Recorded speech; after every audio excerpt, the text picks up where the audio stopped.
Monday, we will be having the Fijian preaching that will be done online for another 2 weeks. So it will be done through the native vernacular or the Itauke language. So beginning next Monday, for 2 weeks, the Northern Region ministers will be running a 2 weeks program in the native tongue or in Fijian, in Tauke. So that is basically just a promotion. We are promoting this program for next week, beginning on Monday, coming next week. Thank you. For tonight, we have 3 questions for tonight. Courtesy of my brother from Australia, we continue to acknowledge him and thank him. Praise God for his life. He also did a blessing to the ministers who are tuning in. We acknowledge him and thank him for topping up our data for our program. And we thank him, our brother from Australia. So again, he is sponsoring giveaway for tonight. If you had listened well last night, we'll be conveying some very simple questions for this evening. So if you know the answer, you can. There's a possibility you will receive the giveaway. $10 for Vodafone and $11 direct top up for Digicel for tonight. Okay, question number 1. There are some conditions that comes with if you want to answer the questions that is being delivered from my portal window. One is you need to on your camera so we can see you. On your camera and raise your hand. On your camera and raise your hand if you are willing to answer the question for tonight. Okay. Number one for tonight. If you know the answer, please on your camera and raise your hand. Some have been asking us, the ministers, who is this man? Dr. Ron. And I've been sharing with them who is this person who is preaching every night. So is there a possibility, can someone give me his full name? We normally call him Dr. Ron. Some said it could be Ron, Ronaldo, Ronnie. Dr. Ronald Stone. If you have got the answer, please on your camera and raise your hand. I will choose. There is 2. Okay, raise your hand. Okay. Raise your hand. Okay, thank you very much. I will ask Tina Tita.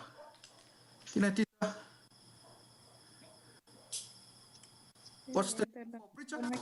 It's Dr. Ronald Stone. Dr. Ronald Stone. Correct.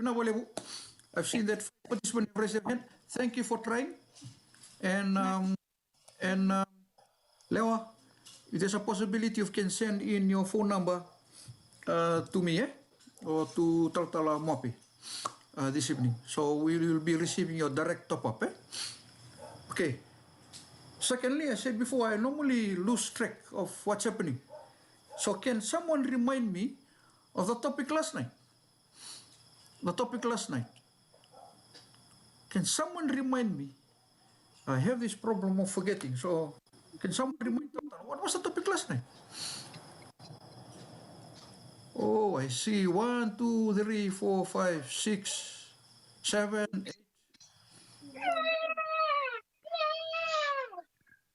Okay. I'll try to be very fair. Okay, there's a small baby calling in. Okay, Rachel Ike, I'll choose you tonight. Unity in Trinity. Okay, Naka, Trinity. Thank you. Please, can you send in your number? Send in your number so we can have a direct. Now I remember. He's talking about Trinity. So Trinity was a topic last time. Trinity. Last one. Last question for tonight. If you know, you receive a direct top-up, direct top-up from courtesy of my brother from Sydney, who is sponsoring. Okay. Last night, Dr. Ron was talking about, he was using a Hebrew word, last night, which means in unity in plurality. He was using a Hebrew word. This Hebrew word is called ehad, sometimes called echad. In English, just tell me the word in English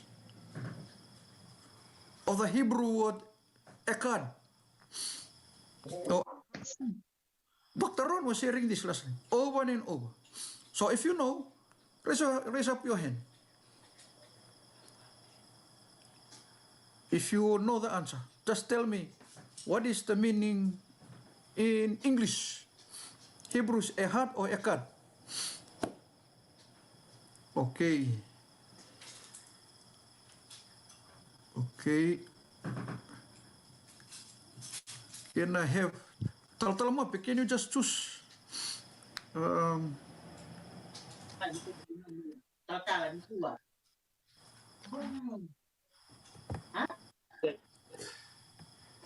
Yes? Taltalmape?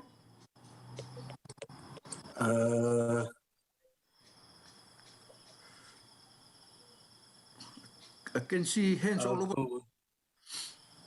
Yes. I'll try with the singing group. Okay, singing group. Yes?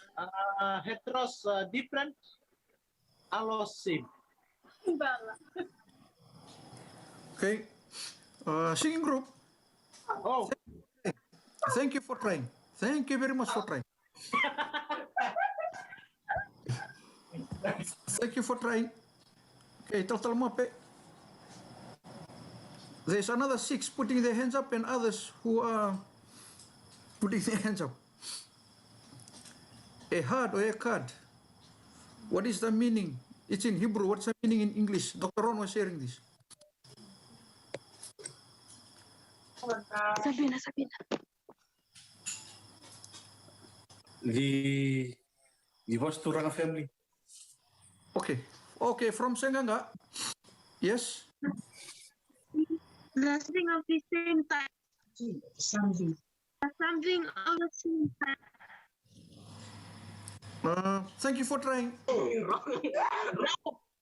Thank you for trying. It's just one word. It's very simple. One word. Alice. Yo. Alice family. Alice. Okay, I'll pick. no.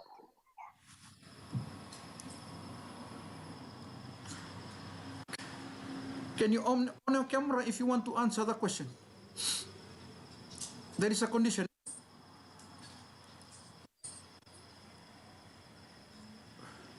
Okay. Galaxy A10. Okay, thank you. Thank you for trying Galaxy A10. Okay. Solomone Luque. Equality. Quality. Thank you for trying. Equality. Okay, thank you for trying. It's just one word. It's very simple. Ehad Question, please. in English means. Okay. Okay, Nalu family, Mike. So, Ahid. Yeah. What is in English? Ehad. One. One. Not really one, eh? It's one. It's just one. It's very easy. One means ehad. Hebrew, ehad. English means one. Okay. Winaka, can send in your phone numbers to us, eh? this evening. Thank you for trying your very best tonight, and also those who have been putting their hands up. Okay, so listen well tonight. We'll be having 3 questions for the program for tonight. Now I hand over to my sister from Sabsabu. Mistress, if you can convey the words of welcome tonight. Thank you, Taltala Senitiki. Psalms 103, verses 1 to 5. Praise the Lord, O my soul, all my inmost being, praise his holy name.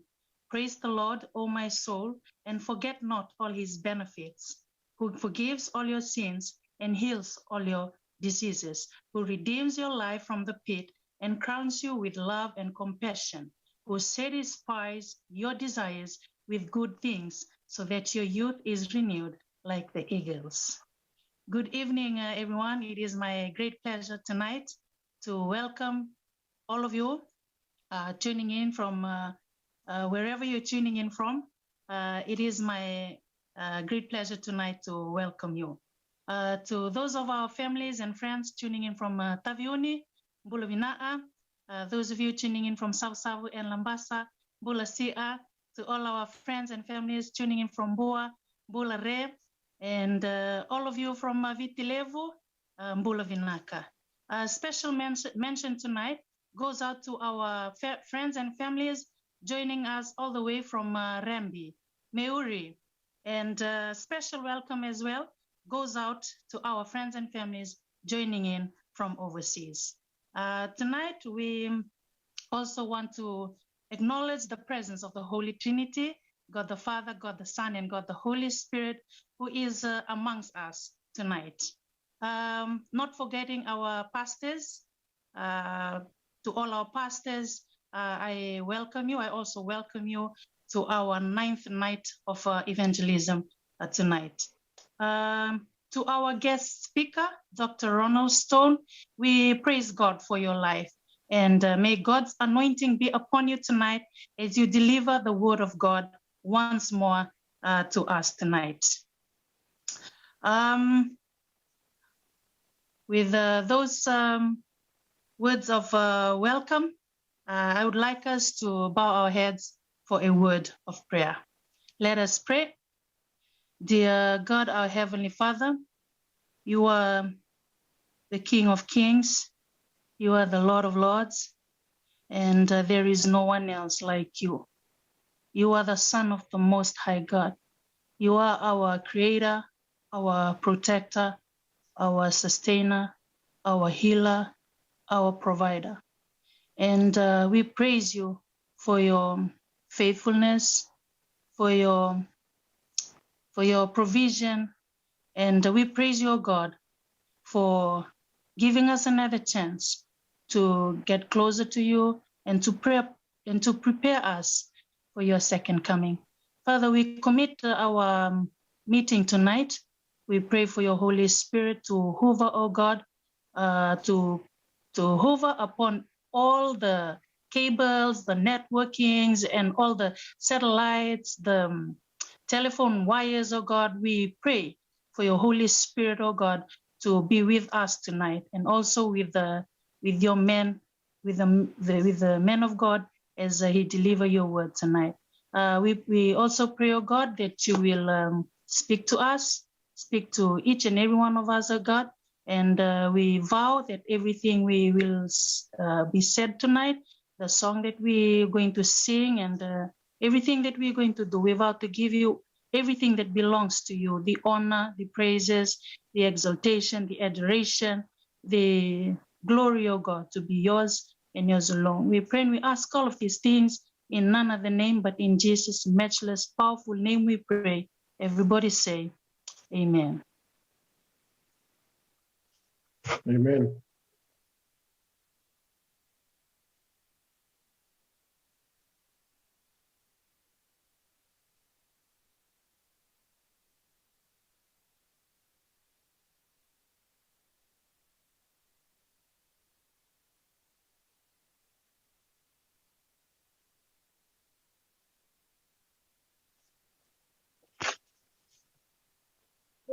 Singing group.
Beautiful, powerful. Thank you for that wonderful message in song. Mr. Borovinaka, and good evening to all Recording of you. in progress. Thank you for tuning in to our Voice of Hope evangelistic meeting tonight. Thank you for the one who did the welcome and the prayer tonight, and also the singing group. You have presented some very good songs tonight. And again, I join together with the welcome tonight and hope that you'll be blessed as we fellowship together tonight. Let us pray. Heavenly Father, we come into your presence again tonight before we begin our program. as always, Father, to show that we always in need of you and your direction in our lives.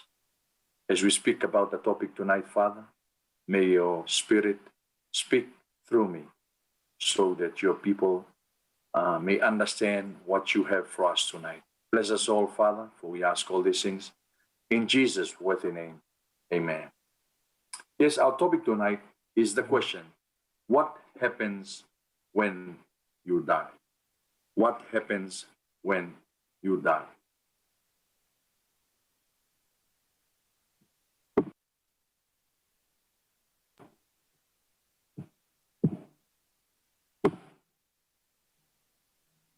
Well, some believe that when you die, your body goes to the grave and your spirit immediately leave your body and go to heaven. Okay? They interpret some of the Bible verses to mean that when we die, our body goes to the grave and then our spirit immediately goes to heaven. Okay?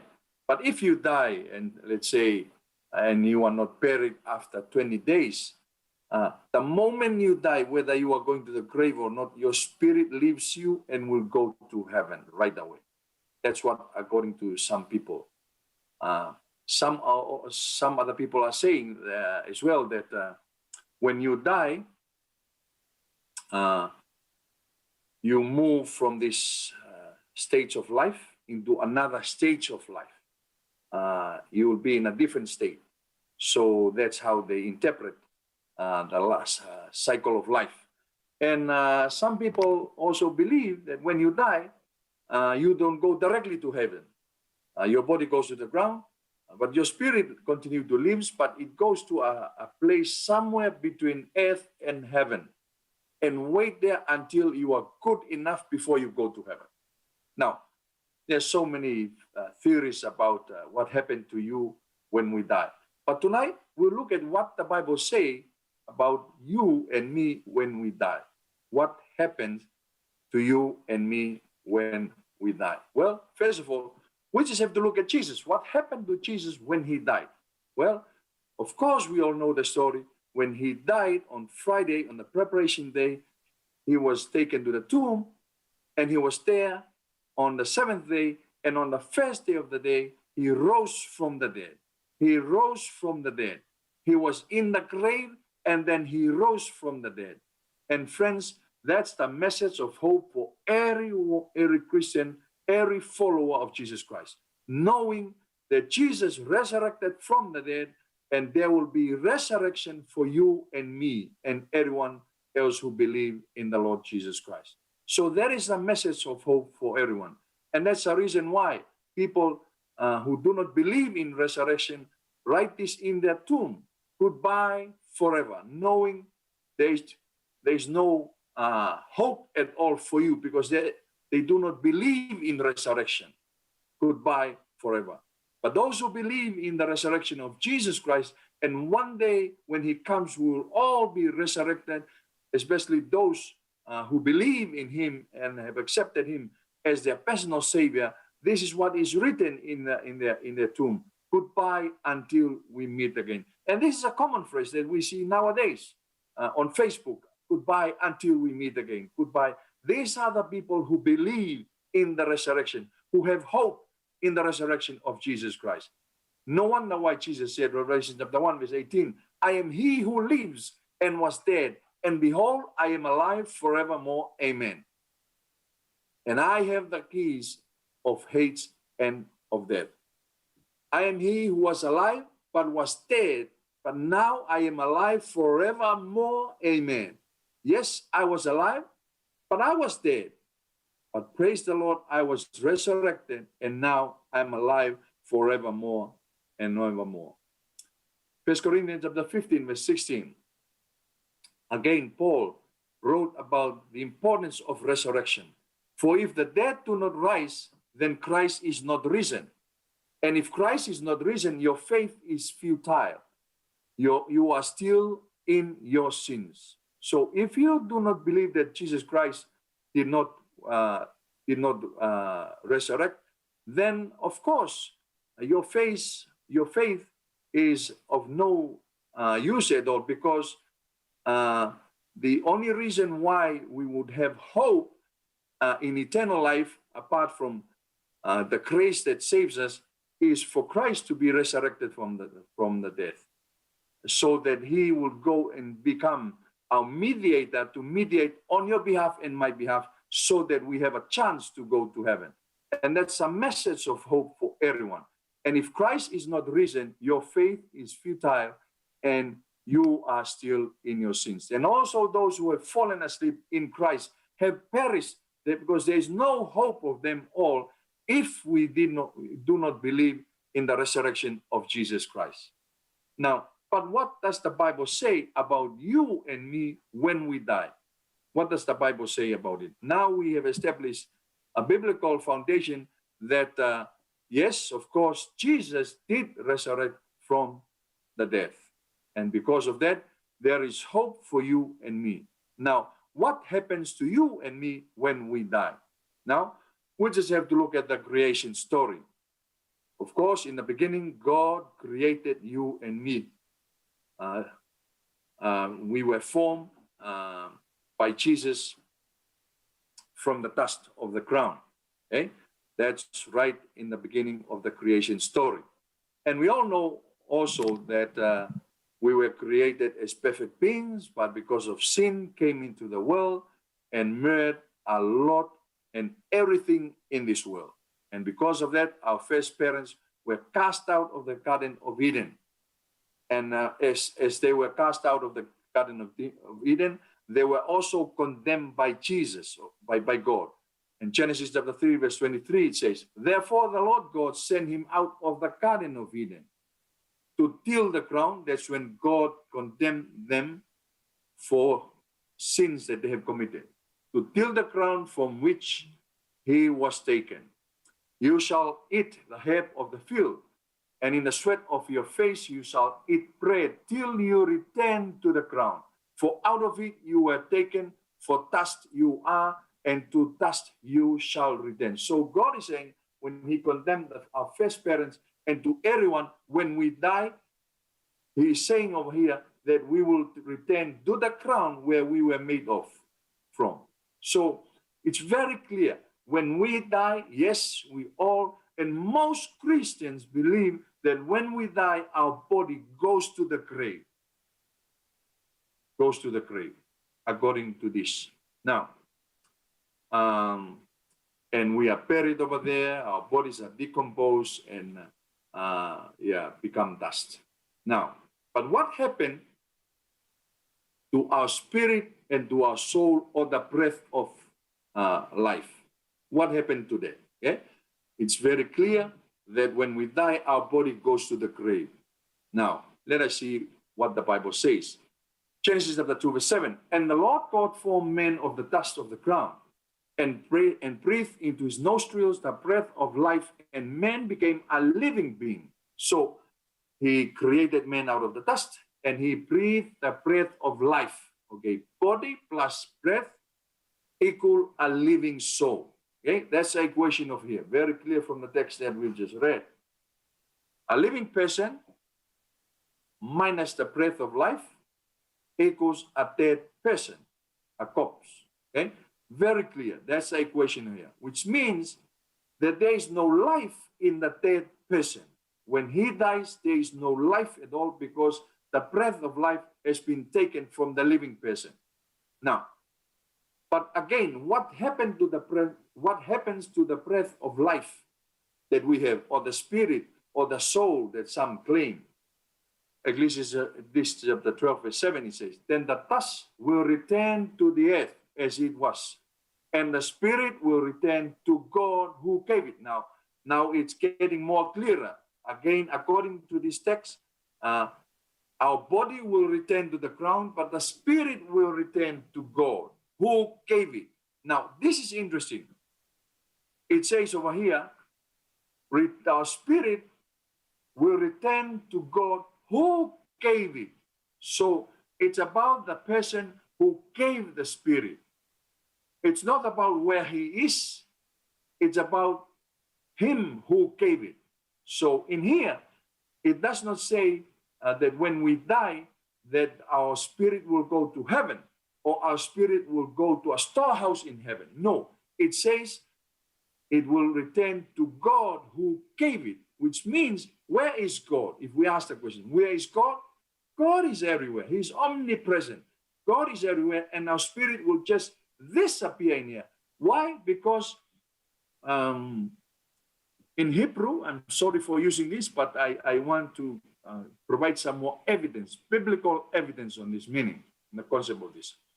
The word Hebrew, the word soul and spirit in Hebrew are used interchangeably. So as in Greek, the word Greek word for soul and spirit, they are used interchangeably. The Hebrew word is ruach and nefesh, and the Greek word is pneuma and suke. Now, all these four Greek and Hebrew words, the core meaning of these Hebrew and Greek words are moving air, moving air. Okay, that's the primary meaning of it. So when we say that the breath of life or the spirit returned to God, it's just the air that is passing away, but the authority of life is with God. Okay, so there is no storehouse to say that your spirit lives on. When you die, your spirit leaves you and it goes to God in heaven, and there is a storehouse in heaven that looks after or keeps your soul or your spirit. There is no mention of that at all. We will look at some more Bible verses that clarifies this teaching over here. Remember, most Christians believe that when we die, our body goes to the ground. And I think, if I may say, that all Christians believe in that. The difference comes when we interpret when the spirit goes back to God. Is there a storehouse in heaven where our spirit is kept when we die, that it goes over there and someone else look after our spirit, or our spirit continue to live on after we die? But remember, based on this, a spirit will return to God. Where is God? God is everywhere. So the air or the spirit just disappear in the air. Now, Psalms 146 verse 3, put not your trust in princes, nor in the Son of Man, in whom there is no help. His breath goeth forth. So it's very clear. Psalms 146 verse 4. His breath, when he dies, his breath goeth forth. He returneth to his earth. In that very day, his thoughts perish. So two things that I want to highlight over here. It says, his breath goeth forth. Okay? Meaning that it disappears in the air. Goeth forth.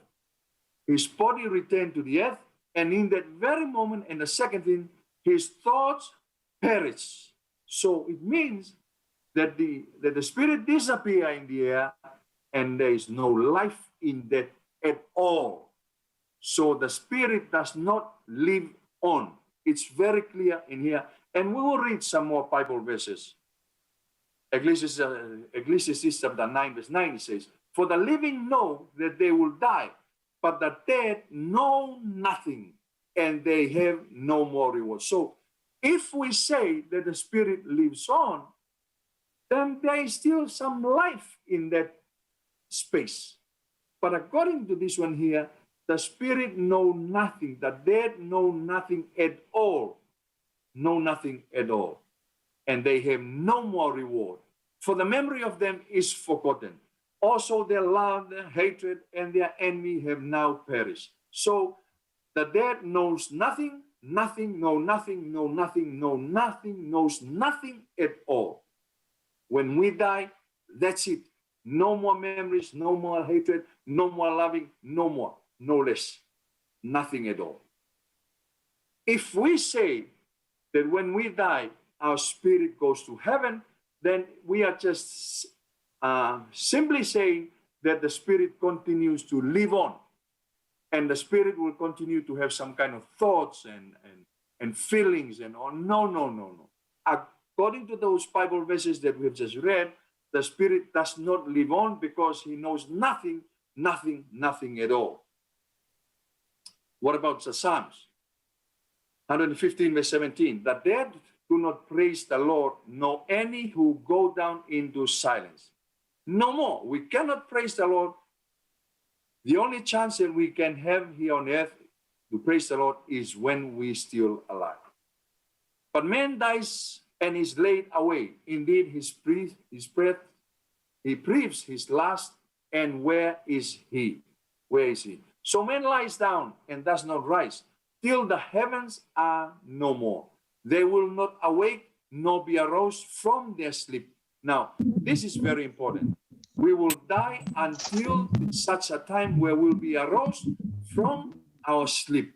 Now, you can see over here, my friends, that now death is also likened to sleep, to a sleep. And in here, sleep becomes a figure of speech. And now, Job is picking up on that idea. Job chapter 14, verse 13.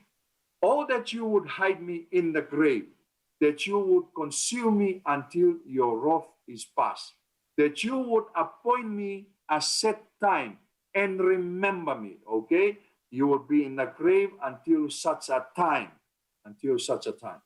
Job 14, verse 14. If a man dies, shall he live again?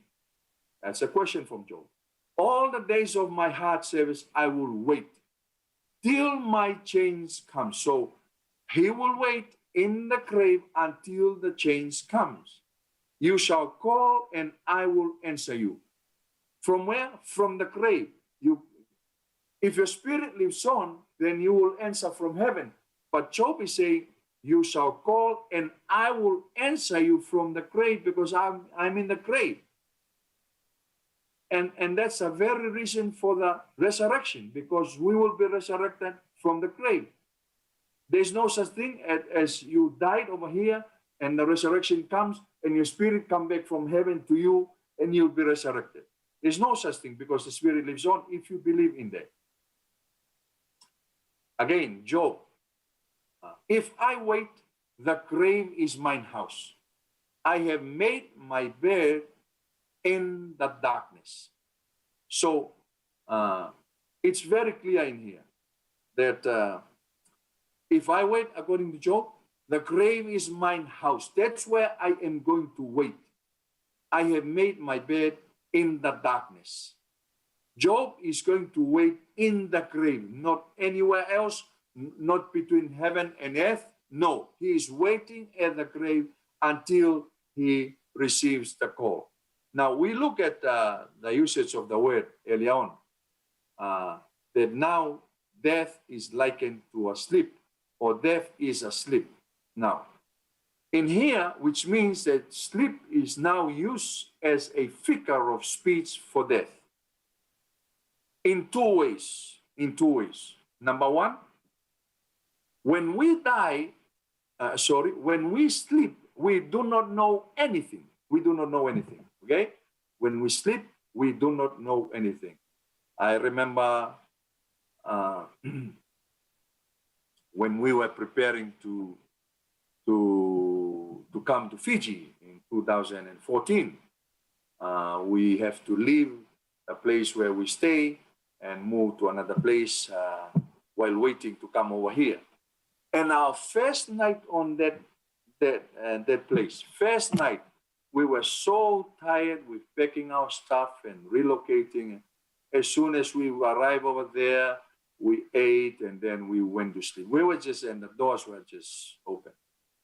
And thieves just came in and helped themselves in whatever they wanted to take that night. I was so tired, knockout. I did not know anything at all, apart when we woke up in the morning and only to find that we've lost a lot of money. So when we sleep, this is one of the reasons why death is likened to a sleep. And that is number one, when we sleep, we do not know anything. Number two, when we sleep, we know that we will one day wake up, or wake up in the morning when we have enough we will wake up. So this is the very reasons why sleep is likened to death, for two reasons. When we sleep, we do not know anything. Number two, when we sleep, one day we know that we will wake up. That's the very reason why sleep is used as a figure of speech for death over in this text over here and throughout the Bible. And Job was not the only one. David also used it. Psalms 13 verse 3. Consider and hear me, O Lord my God, enlighten my eyes, lest I sleep the sleep of death. So sleep is also called as death in here. There is a kind of sleep as the sleep of death. Daniel also talked about it. And many, Daniel chapter 12 verse 2, and many of those who sleep in the dust of the earth shall awake. Now again, referring to those who die. And many of those who sleep in the dust of the earth shall awake, some to everlasting life, some to shame and everlasting contempt. So the point in here is that Daniel also talked about the fact not only Job, not only David, but also Daniel also use sleep as a figure of speech for death. And many of those who sleep in the dust of the earth shall awake. Now, Daniel also talked about two resurrections, two different types of resurrections over here. Now, some to everlasting life, some to shame and everlasting contempt. He does not state whether they are going to be resurrected at the same time. All what Daniel is saying here, there are two resurrections, one to everlasting life and one to shame and everlasting contempt. Now, we will talk more about that later. I just want to highlight that point. What I'm trying to emphasize now is the usage of the meaning of the word sleep. Remember, sleep is that we do not know anything. If we believe that when we die, our body goes to the grave and our spirit lives on and goes to heaven, then we still know something because our spirit lives on. Now, 2 Samuel, this is David, using the same thing, same concept. And when this is a prophet to David, and when thy days be fulfilled, thou shalt sleep with thy fathers. Again, we see the concept of sleeping over here.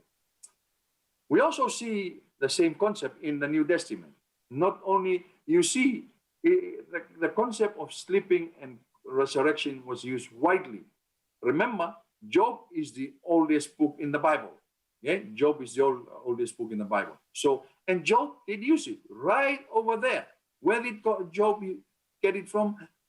Probably God must have communicated it to him in a way that we do not understand. But Job understood it, the concept of resurrection and sleep as well. Then coming down through David and coming down to the New Testament, they still understand the same concept. Now, we remember the story of Mary and Martha and Jesus. Jesus was on his in a different region, different villages, and he was doing ministry over there. But Mary and Martha's brother got sick, Lazarus. And so they sent a message to Jesus asking him to come and heal Lazarus because he was sick. But he did not come right away. He waited until Lazarus died. Then he came. And he told the disciples, our friend Lazarus sleeps, but I go that I may wake him up. Okay? This is what Jesus said to the disciples. Now, the point in here again, that Jesus also used sleep as a figure of speech for death. Meaning, when you sleep, you do not know anything. But one day you will be resurrected to life. John 11 verse 12. Then his disciples said, Lord, if he sleeps, he will get well. In this time, the disciples thought that Jesus was referring to him as a normal sleep.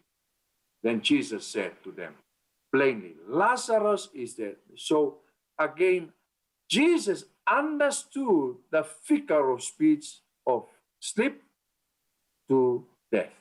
Okay? Using sleep as a figure of speech to death. So if Jesus had understood it that way, how about you and me today? We need to have the same understanding as Jesus, and he used it when he taught the disciples. Then Jesus said to them plainly, Lazarus is dead. And I'm glad for your sakes that I was not there, that you may believe. Nevertheless, let us go to him. So Jesus was trying to say, I'm glad for your sakes that I was not there. Meaning, I was not there because if I had healed him, there will be no illustration at all for resurrection. But I'm glad that I was not there so that you would believe when I will resurrect Jesus, Lazarus, when we go there. Nevertheless, let us go to him. And then they went, and Martha came and caught up with Jesus. And this is what Martha said to Jesus. Lord, if you had been here, my brother would not have died. Remember, the issue in here is about the usage of the figure of speech, sleep to death. Then Martha said to Jesus, Lord, if you had been here, my brother would not have died. Okay? My brother would not have died. Jesus said to her, your brother will rise again. So sleep, resurrection are teaching that were already in existence in the Old Testament, and so was in the New Testament. Jesus said to her, your brother will rise again. Look at Martha's response. I know that he will rise again in the resurrection at the last day. So again, Martha understood the teaching of the resurrection. That one day, people who died in the Lord will be resurrected, meaning they will die and then they will go to the grave and wait over there until they are resurrected from the grave. They are not resurrected from between heaven and earth. They are not resurrected that the spirit will come down. No, they will be resurrected from the grave. And Jesus said, I am the resurrection and the life. He who believes in me, though he die, he shall live. And they came to the tomb. We all know the story. And Jesus called out, roll the stone. And he called out. He said, Lazarus, come forth. Now, my friends, theologian says that lucky that Jesus said, Lazarus first, come forth. If he just called out, come forth, then all those who died in the Lord would have been resurrected on that day. But he specifically called out Lazarus, meaning he will be the only one to be resurrected. My friends, what Jesus did on that day, and I guess he was very intentional, and that's a very reason why he did not come right away, so that Lazarus would die, and for him to demonstrate to the world and to give us a taste, a glimpse, or a panoramic view of what will happen when Jesus comes the second time. That he will call out from the grave and call out to the grave, and people who died in the Lord will be resurrected, and they will respond, hear his voice, and they will come forth. What a great reunion is going to be. That Jesus will come and call, and they will respond accordingly. What will happen on that day? Paul also wrote about it. 1 Corinthians chapter 15, verse 51. Behold, I tell you a mystery. We shall not all sleep. Again, Paul used the same word. Okay? You see the consistency? And remember the meaning of sleep. When it is used as a figure of speech to death, it simply means we do not know anything. If we believe that the spirit lives on and leaves our body immediately when we die and goes to heaven, then we are indirectly saying that the spirit is still alive and the spirit can still feels and understands and hears and knows and have thoughts and everything else. But again, here we see Paul is talking about the same concept here. Behold, I tell you a mystery. We shall not all asleep, but we shall all be changed. In a moment, in the twinkling of an eye, at the last trumpet. For the trumpet will sound, and the dead will be raised incorruptible, and we shall be changed. For this corruptible must put on incorruption, and this mortal must put on immortality. So when this corruptible has put on incorruption, and this mortal has put on immortality, then shall be brought to pass the saying that is written, death is swallowed up in victory. Swallowed up in victory. O Hades, where is your victory? And that will be the end of death. No more death at all, because death has been swallowed up in victory. Now, friends, you see now the consistency of the usage of the word, of the teaching, that when we die, we go to the grave, our spirit disappears in the air, and we wait. Why? Because we will not know anything at all until God raises us up, or until he comes back to take us home. Now, remember I mentioned to you earlier on about the two resurrections. Daniel talked about it, and John, in the Gospel of John, we also see the same thing again. John chapter 5, verse 28. Do not marvel at this, for the hour is coming in which all who are in the graves will hear his voice.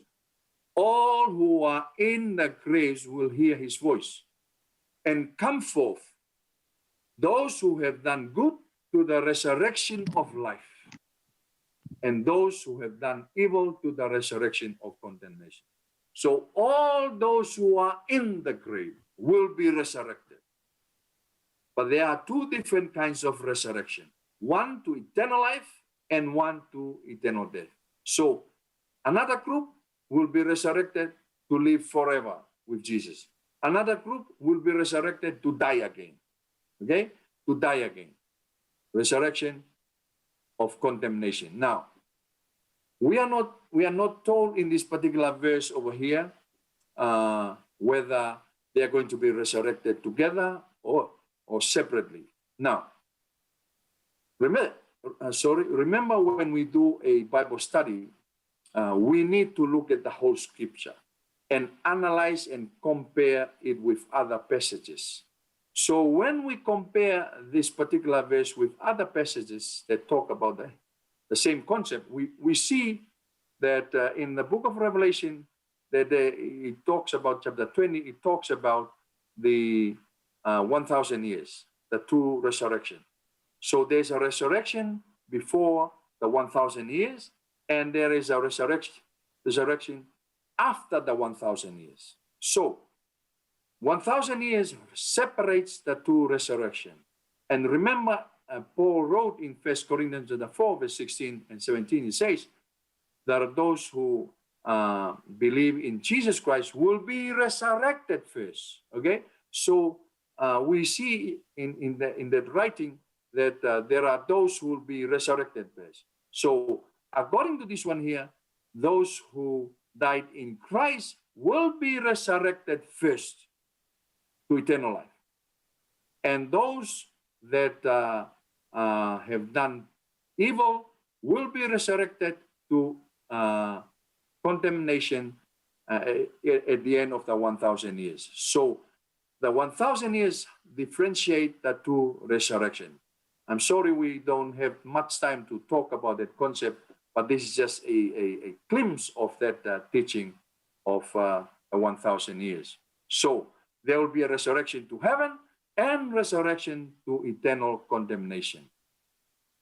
Revelation chapter 22, verse 12, it says, and behold, I am coming quickly, and my reward is with me to give to everyone according to his work. Then we who are alive and remain shall be caught up together with them in the clouds to meet the Lord in the air, and thus we shall always be with the Lord. Now, my friends, that's the good news for us. And it is my hope that when we die, that if we will die before Jesus comes, we will all join together in the first resurrection so that we can meet the Lord in here. Not the second resurrection, because the second resurrection is a resurrection to die again, eternal condemnation. Now, we have the final evidence about, remember what we are trying to study tonight is the fact, is the claim that when we die, our body goes to the ground and our spirit goes to God and it continues to live. Okay? And we have tried to, in our study tonight, we see that is what the Bible is saying. When we die, our spirit goes to God. Where is God? He's everywhere. Our spirit, the breath of life just goes forth and it disappears in the air. It does not live on. Now, and we also use the concept of sleep as a figure of speech for death. Now, we also have some evidences, especially in the last few on the cross, when Jesus was on the cross. You remember the story, there were two thieves on the cross. Then he said to Jesus, Lord, remember me when you come into your kingdom. Okay, this is the other thief. And Jesus said to him, assuredly, I say to you, today you will be with me in paradise. Now, look at this carefully, especially the position of the comma in this. And Jesus said to him, assuredly, I say to you, today you will be with me in paradise. As if that Jesus is saying, hey, my friend, I'm telling it to you. Today you will be with me in paradise. Meaning, I'm telling you, today we will be in paradise. That today is the day we are going to be in paradise. Why? Because the comma is placed before today. And Jesus said to him, assuredly, I say to you, today we will be in paradise. Now, is that the meaning of the text?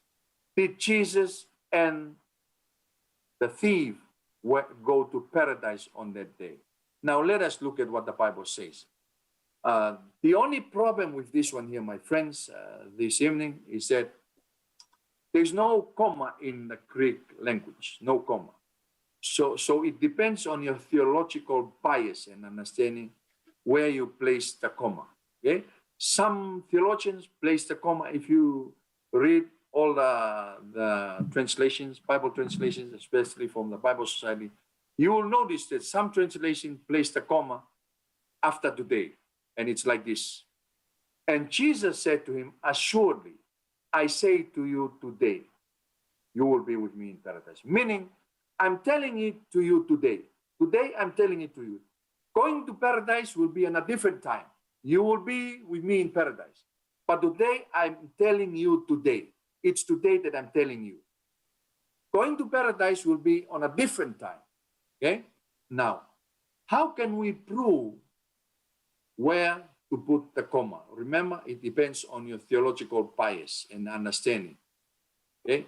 And Jesus said to him, assuredly, I say to you today, you will be in paradise. Or I say to you, today you will be in paradise. Now, where is the comma going to be placed? Let us look at the story of Jesus and his experience. Did Jesus go to paradise on that day? Remember, when he died on the preparation day, he was taken to the tomb. And on the first day of the week, he rose from the dead. Now, when he rose early in the morning, and when the women came to see the tomb, he was not there. And to their surprise, they saw Jesus stand beside them. And right away, they bowed down. They wanted to worship him. They wanted to touch Jesus. And this is what Jesus said. Don't touch me, for I have not ascended to my Father. Meaning, I was in the grave. My spirit did not go to heaven. I have not ascended to my Father. I'm here talking to you right now. Talking to you right now. So it's very clear that Jesus did not go to paradise that day when he died. Okay? Remember, he died and he was taken to the tomb and he was laid over there until the first day of the week, early in the morning. So to answer the question, did he go to heaven? No, he did not go to heaven. He was in the grave. He did not go to paradise on that day when he died. Now, there's also another evidence. Let me just try to explain this slowly so that we can understand. Again, I'm sorry for using these Greek words, but don't worry about it. I'll try to simplify it. Now, this is Luke chapter 23, verse 43. The word, the Bible verse that we use. Now, if we are going to look at this is how the order of the words in Greek that are written. Okay, this is the order in Greek. Without rearranging to make it sound nice. Okay? We'll just go according to the order of the Greek text. And this is the Greek text. Kayepen auto, amen, soy, leko, semeron, met, emu, sen, to, parateiso. So this is the Greek. And if we are going to translate it according to the order in Greek, this is what it says. And he said to him, truly to you I say today, with me you will be in paradise. You will be in the paradise. Let me read again the text to you. And he said to him, truly to you I say today, with me you will be in the paradise. Now, take note of this. In Greek, the emphasis is on the preposition with the personal noun. Okay? And he said to him, truly I say to you, going to paradise is dependent on me. He said to him, to you I say today. I'm telling it to you today. Okay? It's not about going to paradise that day. It's about I'm telling it to you today. The going to paradise is dependent on with me. Well, that's why he said. And he said to him, truly to you I say today, with me you will be in the paradise. So it's all about with me. It's all about the declaration for me. It's all about the promise for me. With me, I am the only reason why you will be in heaven. With me, you will be in heaven. You will be in heaven. You are going to heaven because of me. With me, you will be in paradise. I'm just telling it to you today. Going to paradise, you will be in paradise with me because of me. I am the reason why you will be in paradise. It's not about the fact that Jesus said, and he said to him, truly I say to you today, with me you will be in paradise, meaning that they will be going to paradise on that day. Last evidence, John chapter 19, verse 31. Therefore, because it was the preparation day, that the body should not remain on the cross on the Sabbath. For that Sabbath was a high day. The Jews asked Pilate that their legs might be broken and that they might be taken away.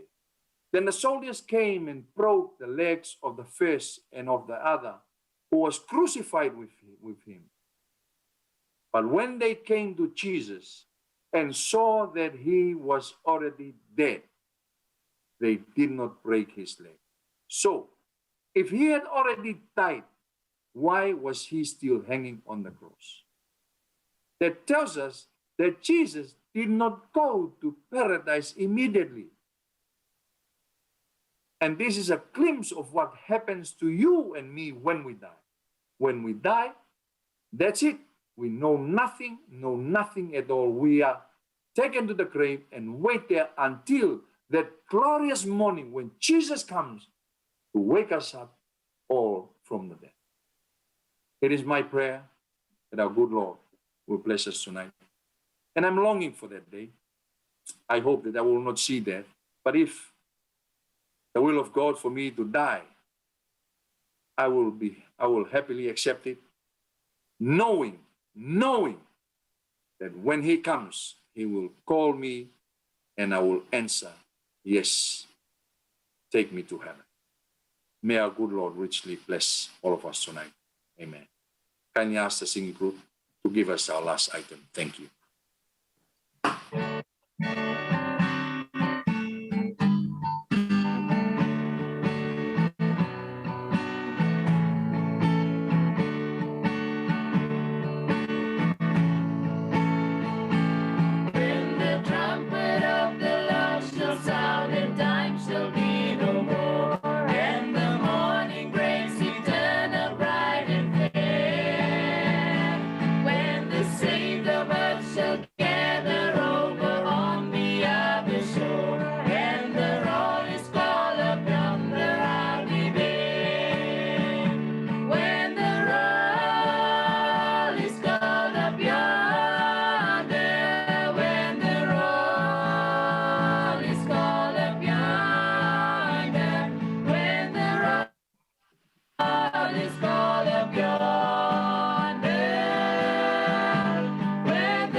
Let us pray.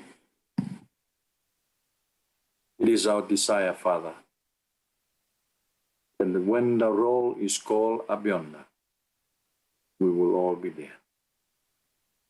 Knowing what happened to us when we die will give us the assurance that whatever happened, we know that there is a resurrection morning. When you come, if we die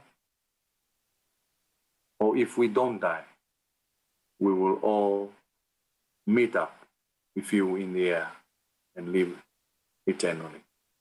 Bless your people tonight. Bring us safely again tomorrow morning for another experience and another study with you. Thank you for hearing our prayer, for we ask all these things in Jesus' worthy name. Amen.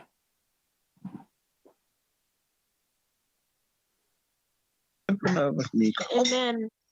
Amen. Naka, on behalf of the multi-ethnic churches and the minister here in the north, it is a great pleasure indeed for me to deliver the word of thanks this evening. First of all, I would like to thank the Lord for speaking to us once again through his servant, Dr. Ronald Stone.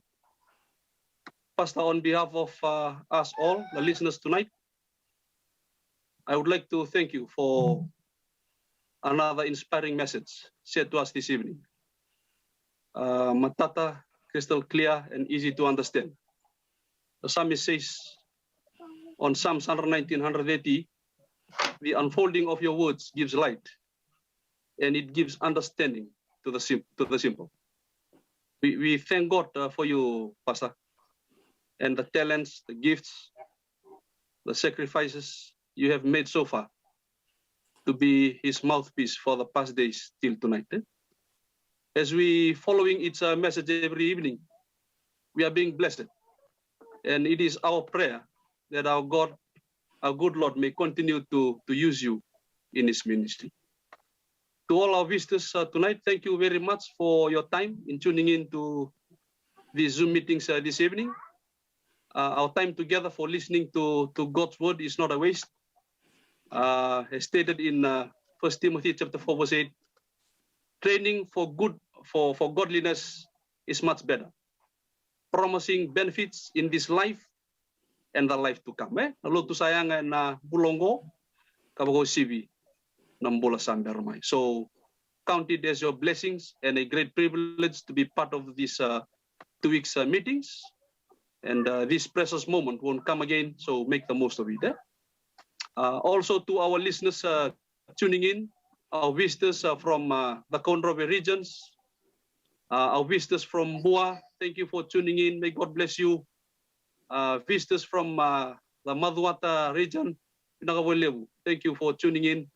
May God bless you. And not forgetting our visitors from Tabuni, the mayor and the Rambi, from Rambi, Vitilevu, and the South Pacific regions and abroad, New Zealand and Australia.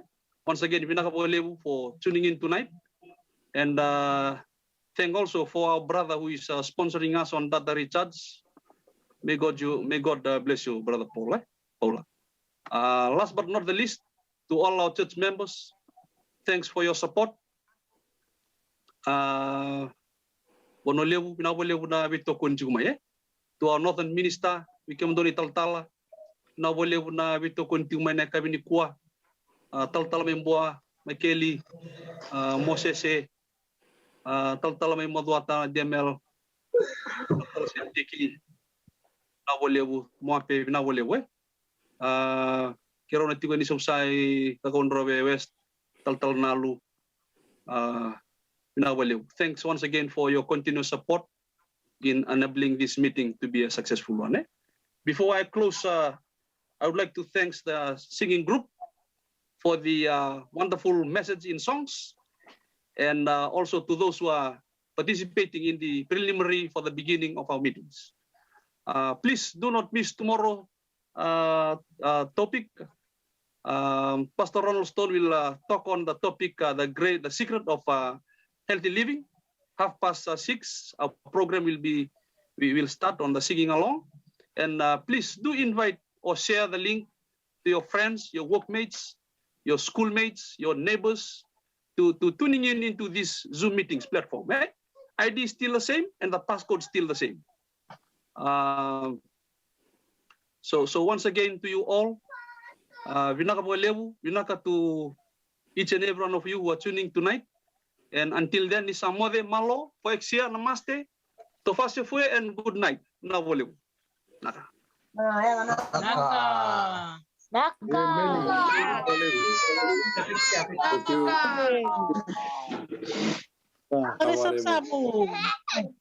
Dr. Ron.